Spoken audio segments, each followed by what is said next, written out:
until this process started. I had no idea who he was, and that's very common for lawyers in the state of Arkansas. I'm former Attorney General. Not that I know every lawyer in the state, but I know most of them. But every lawyer I talk to has really no idea who this guy is. So it was a little bit like putting a square peg in a round hole. And, you know, I just wanted him to go through a confirmation process. That's the main thing. There's certainly some things that the Senate Judiciary Committee should ask him about, political activities, but nonetheless, sitting through confirmation, they had no intention of ever doing that. As a former Attorney General of Arkansas, as a U.S. Senator, you've just said that the Attorney General of the United States lied to you over the telephone. That's serious business. Can you give us the particulars? Sure. You know, and by the way, speaking of that, I mean, you know, there's different ways to put it, but I don't know a better way to say than he just lied to me. You can say he deliberately deceived me, he purposely misled me. I mean, I'll use whatever phrase you want, but basically what I asked him to do is to please send him through a confirmation process. He told me he would. He told me that was the intent. But when you look at the emails, there's no question about it.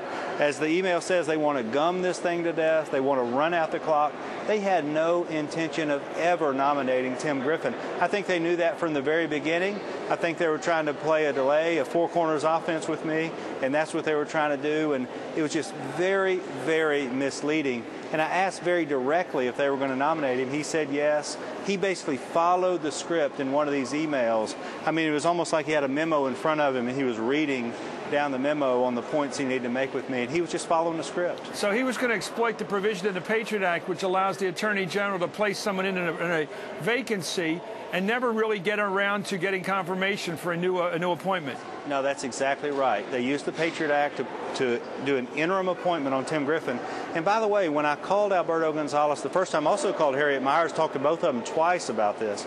But when I talked to them, I said, please do not recess appoint this guy. I had no idea at that time that the Patriot Act provision had been slipped in there. I don't think anybody in the Senate realized that's been fixed. that Let that me was ask going to be you, when you misused. say that the Attorney General of the United States seemed to be reading to you from talking points, it sounds to me like well, let me ask you, who wrote those points if it's not the Attorney General? He reports to the President, technically.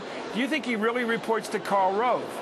Well, that's a great question, and I think that's one reason why they would like to see Karl Rove, Harriet Myers, and others go before the Senate Judiciary Committee to ask them about the inner workings of this. How is that chain of command really working? Yeah. And it does appear that Alberto Gonzales was more of a friend of the president rather than an attorney general that wants to pursue justice. And I'll tell you this: the Attorney General of the United States is in the Constitution.